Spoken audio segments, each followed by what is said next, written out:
Hi, my name is Dru Rai, and today we are talking to Guy Franklin from Israeli Mapped in New York. Well, Guy, welcome to the show. So tell us, what is Israeli Mapped in New York? Thank you, Drew, for having me. It's a pleasure to be here. So Israeli Mapped in New York, it's a platform that started from a simple need to connect the Israeli founders that are relocating, or I would say expanding, because always they leave an office in New York, mainly the R&D, but they're expanding from Israel to New York. And they want to connect with other founders that relocated before in order to save time, money, mistakes that others did, and also to learn best practices. So I was an accountant in EY, New York, almost like a boring job. And then I identified a trend that started 12 years ago of Israeli startups that are relocating to New York, as opposed to, if you remember, back in the days, New York was not the first place. It was San Francisco, Boston maybe, depends on what you do. And then I identified this trend because I was sitting in the junction of EY and seeing all these companies. And then I decided to build a simple interactive map that every morning you wake up, you open it, and you see the number of Israeli startups operating in New York on the map of Manhattan with pins of it. You can see what they do, which year they were founded, who are the founders, where they're based. And by creating this hub, it's kind of to connect the community together. And fun fact, when I created it, there were only 56 Israeli startups on that famous map in the Israeli tech community. Like everyone knows about that map. Fast forward today, if you look, there are 400, according to this morning, 423 Israeli startups operating in New York. And by that, I created it with two reasons. First, to help the founders and the entrepreneurs relocating to New York. And the second, to show the Israeli success to the world, that the Israel tech has roots not only in Israel and Tel Aviv, but also in New York City. So, before we get into the Israeli map in New York, tell me, what is so special about Israel that a lot of cybersecurity firms, start there? Like, what is so special about that country? Yeah, so I think there is almost like a special sauce that at the age of 18, while in many other countries, most of the young people are going to college, or the ones that just go and work somewhere. And in Israel, you have a mandatory army service. So at the age of 18, while you are still almost a kid, you go to the army for 3 years to be in the intelligence, in the Air Force, in different special units. And within weeks, I would say, you come so mature, and you will not in theory like in college. They teach you something, and then you're in the real field. If it's in the behind the scene, all the cyber against all the countries that we all know who they are, and you develop skills, mature, working in a team, and all these skills in a very accelerated pace, I would say, as opposed to someone that is going to college, study 3 years, and then apply for a job and start to work in a consulting company like me and you worked in EY. And it's great, of course, but then at the age of 21, you already have an experience, and that's why we see that people are at the age of 21, 22, out of the army, establish their first cyber company. Their investors, by the way, are the ones that are alumni of the same unit. And it's a close community that support each other and back the young entrepreneurs.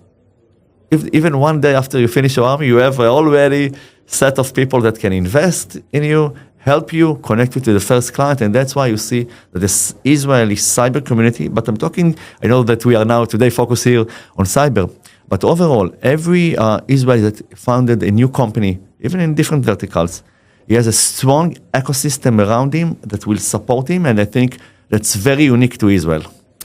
So now coming on the New York side, why did these companies converge more in New York versus, the tech center of San Francisco or some other place? What's so special about New York? Well, by the way, I'm happy to be in New York. I'm from New York. I'm the director of ITS on behalf of Governor Hochul. I welcome all this investment and innovation. But why New York? It's like an obvious question, but it's a great question because I get it a lot. Why New York City as opposed to other places? Back in the days, and if I would say until 4 years ago, there was a debate for an Israeli company, and especially we are talking here about Israeli cyber companies.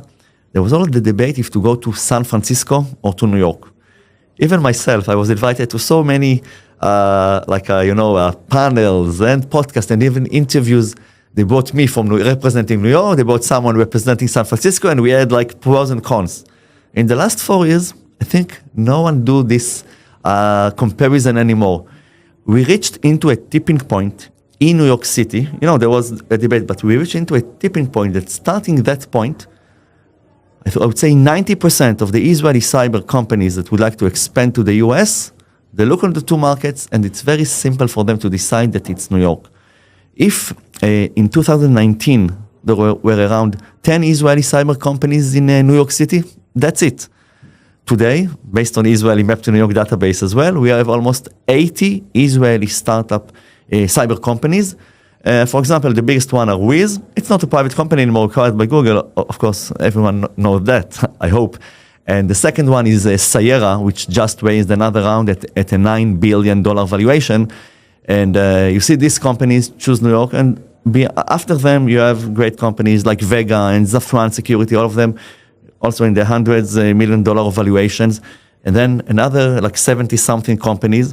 And once you are a cyber company and you look at this market, all the new companies, the successful companies are in New York.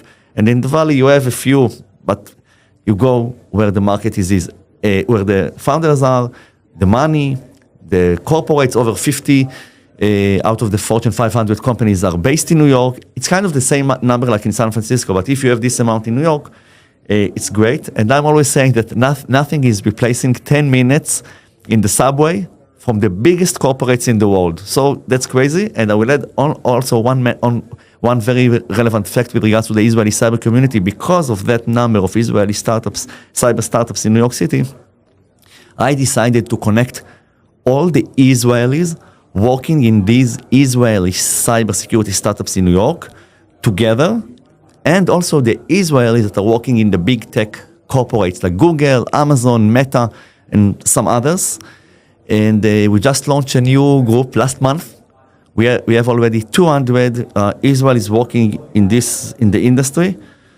In a month, you can't imagine how much they were helpful to each other in terms of connecting to new clients. Even there are some competitors between this group, but it's fine.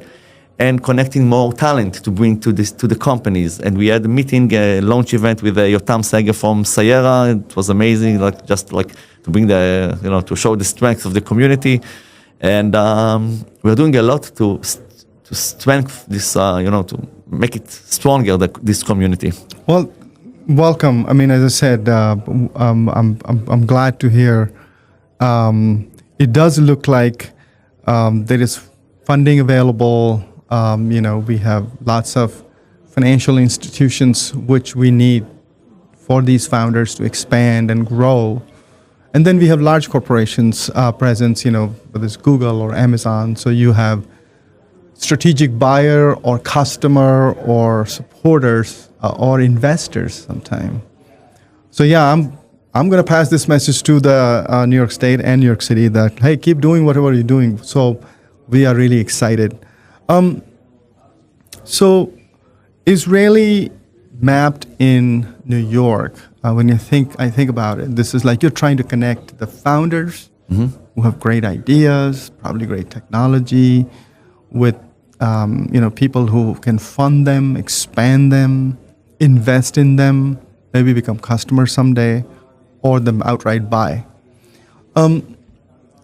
It's fascinating that connecting dots, on one side, supply side, and on the demand side. How does your both founders and investors, buyers, customers, whatever, how do they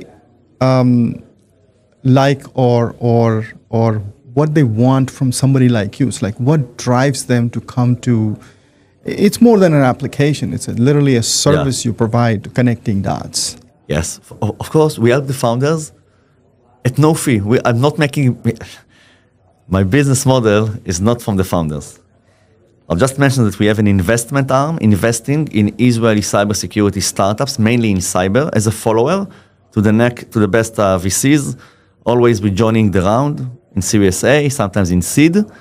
And in 2019, I worked at a different company named SOSA, and under SOSA, we won a tender of the city of New York to run the official Global Cyber Center of New York City, in an initiative that was called Cyber NYC.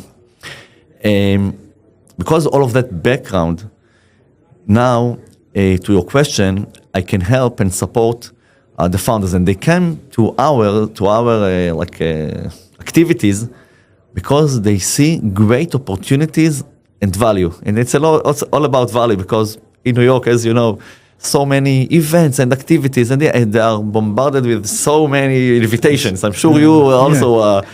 So to qualify, but in order to bring them, and they are coming to everything we do,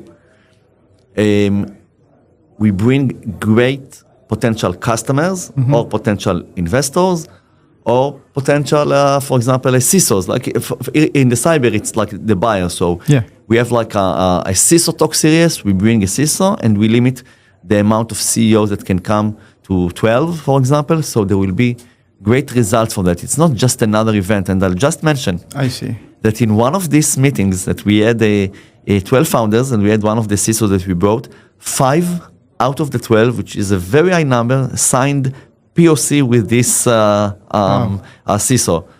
In the other meetings, there were also like 1 or 2, but there were great conversation when we really try to help the Israeli founders. Of course, they have the salespeople and everything, but in these meetings, we bring great CISOs the POC. To an open to a round table. Everyone is very satisfied after that, and that bring leads. Otherwise, it will take them a lot of time to meet this CISO. And I have even personally trust, with the CISO, the one that we invited, we know for a long time. So when I reach out to them and say, yes, guy, I'm with you, I'll come, and it's very friendly. That's why there are great outcome of that. And to the second question, we are doing also, we take a group of also selected, that's how we qualify, selected founders to the offices of the not largest, I would say the relevant VCs in New York. We went to General Atlantic and to Insight, to Evolution, which just a year and a half ago raised additional $1 billion to invest only in cybersecurity. So I brought 18 founders to meet with Richard Seawald, the chairman of Evolution, at his office, and great outcomes come out of that. So I would say on a weekly basis, consistently supporting and managing a relationship, and in order to support the founders, and we see great outcomes out of that huge activity of Israeli Mapped in New York. I see. Now, that's what I was trying to. So your model is really helping connect people, and you guys invest too. So, you have your own. So now let's move to the personal story. How did you get to this place? And it's like, talk to me about, your accounting NY days all the way to here. It's like, is it by design? It's by accidents? Like, how did you come to this place now? I mean, the Israeli Mapped in NY is one thing. I mean, you are an investor also. You scout good stuff and you look at. So first, tell me your personal story. How did you get from, accounting in NY all the way to here? You know something funny? Even today, this morning, 2 people here at the conference told me, both of them, we can't believe you were an accountant. You do so much other things, and it's not the same nature of an accountant and what you do now. I'll tell you something. Even in EY, New York, while I had to do perfectly my job, to do the audit I was in the SGMs, like strategic growth market, dealing with all the New York-based startups. I had to do my job 100% good in order to be available to do some other stuff in EY in New York. And even within EY, which is a corporate, by the way, that's advice I give also to all the delegations coming from Israel, how I did the move from EY to what I'm doing now. Even in EY, they appointed me, for example, to be a champion for the Global Talent Hub in India, where there were 700 accountants sitting in Gorgaon, I think, with a EY logo office, and I had responsible to embed all these 700 accountants to the Northeast practice and all the teams. So these 700 will be part of the team. So that was one project. It's out of the box, but they saw what I'm doing and they give me this project. And another thing, I was responsible for business development in EY, which there were dedicated people to business development, but still they saw that I'm connected to founders. They told me, you can do that, but you still need to do the audit because you are an auditor. I told them I'll do that as well, and everything was so good. And then I found a crack between something that I created, Israeli Marketing capability, in addition to my job in EY, just to support the community, but it grew organically. I started to generate revenues from that, and we haven't discussed that, not the investment arm, different Israeli institutional banks, law firms, they reached out to me and they wanted to meet in an organic way, the Israeli founders. So they gave me some budgets and we started to do this VC series and this ISO talk and everything. So they are like kind of, thanks to this partnership, I'm able to do almost on a weekly basis activities with the founders, with the investors. So it's kind of came like in a natural way. I made my transition from EY to Israeli Map New York. In the middle, I was at this company named SOSA, which I told you that under that company, we won the tender of the city of New York to run the official Global Cyber Center. Anyway, I never imagined 14 years ago when I relocated to New York that amazing this story. Will be my path. But there's a lot of relevance. I mean, you got accounting experience, you got audit experience, and now you're kind of in investing too, right? I mean, so let me ask you on the investment questions. When you target or scout companies, what are you looking for? What winners versus losers? Like, if I were a founder, what do I have to do to get funding from you? So I'll tell you something. I'm joining always as a follower to the best VCs, but I'm not investing in every company. Mm-hmm. That's even if it's great VCs. For meeting hundreds of founders, even though because I'm helping every Israeli entrepreneur almost, I meet also a lot of founders that, not for investments, just to support them. The founders that I invest in, I succeed, I think, in identifying exceptional founders that I would say what I identify that the founders I invested in are thinking 24/7 about the problem. They are almost, I would say, obsessed with what they do. I met great founders, great people, friends of mine, but I see that, okay, they are, that's what we do. And somebody else's money. And we have... Versus obsessed. Yes. Obsessed. Every time of the day, every minute every time of the day, they wake up in the middle of the night and they love it, they do it, and all the founders that I invested in are this kind of people, but only after investing in 15 companies. So, Guy, how do you find out? This is interesting because I have the similar sort of thing. I like people who are obsessed with just one thing and one thing only. Yeah. Like, how do you? That's like more like a behavior. Correct. Right? Yeah. Not just an investment. Yeah. You know, it's like, how do you spot those people? That's a great question to in order to do fine tuning to your question.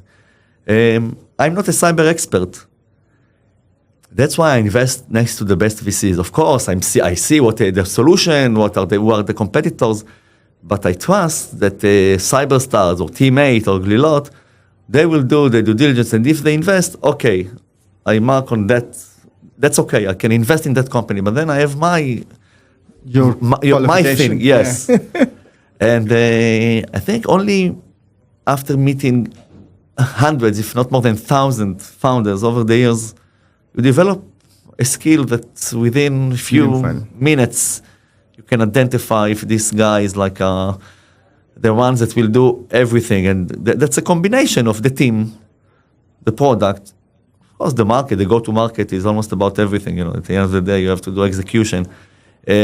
But it's about the people, and you see that So tell me about the fund. How big is the fund, and what kind of investment you do, and what kind of checks you write? Yeah, so the checks are between $500K to $1 million. We are joining in Series A mainly because I'm bringing under my umbrella a group of investors, a deal-by-deal basis. Every time it's the same, like group of investors, but every time 4 to 6 investors invest in a company. That's it. Together with me, I'm also putting my money. I also started to do angel investing only because I see some great opportunities, and not every time I want to bring a big check at the beginning. So I'm helping the founders. I put a small angel investing, but most of the companies we invest, it's with these large checks. And I'll just give an example of 3 companies we invested in and exited. Talon, which was acquired by Palo Alto Networks, Gem Security, which was acquired by Wiz, and Scenario, which was acquired by Axonios.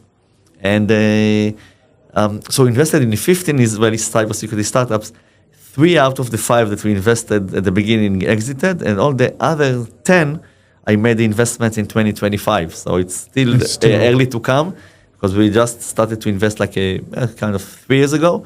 But so far, so good. We picked the investors. Are you seeing like the cycle, Yes. know, of, is it getting shorter, or am I just dreaming? Because there was a time, if you're starting this was 7, 8, 9, 10 years, and now I'm hearing like 3, 4, 5 years. Is this shrinking? I mean, what do you see? Shrinking, it's crazy to see. I'll tell you even my example. When I started to invest, I said, okay, I'll invest in a Series A in order to lower the risk to my investors, to have a track record in a short period of time, because I was next in EY and all the other stuff I did. I was next to all the investors that were involved, but I didn't invest. I said I need a fast track record, so I said I'll invest in Series A. But then, as you said, the time between the round and the time to exit shrinks. So I said, okay, if it shrinks, I will invest in seed, because anyway, they will raise, in 6 months, they will raise the A, and then the valuation will be much higher. So, and I know the founders, even before he will let me in. So why not to invest in the seed? And for example, I invested in one company, not in seed, in A, still in A, but within 1 year, they raised B. Oh, wow. Back in the days, it was a long time ago. Oh, and another example from last week, 2 weeks ago, I invested in seed as an angel in Artemis, great Israeli company. And it was less than a year ago. And last week, they announced that they raised the Series A. Wow. So fast. At the valuation, I don't remember the valuation. I don't know if I can disclose it even. But anyway, they raised the Series A. And the seed was just, so I already made a multiple of something within, I think, 7, 8 months. Wow. So that's why I decided to, yes, it's scary. It's exciting and it's scary. Exciting and scary because of the AI, and that's the name of the podcast. No one knows where it goes. And it's like this, like high, but it can also, with 1 day of Claude or OpenAI will do something new. They 30% of the companies can lose their market, lose the market. So let's talk about that a little bit more. And that might be, I just want to drag you in the last question, because I feeling, and I have my own experiences, and I can see it, that, if you are a SaaS company, which most of them are, right. It's a cloud-based or on-prem, but it's a code. At the end of the day, it does something. And here comes AI, which can also do the same thing, if not more.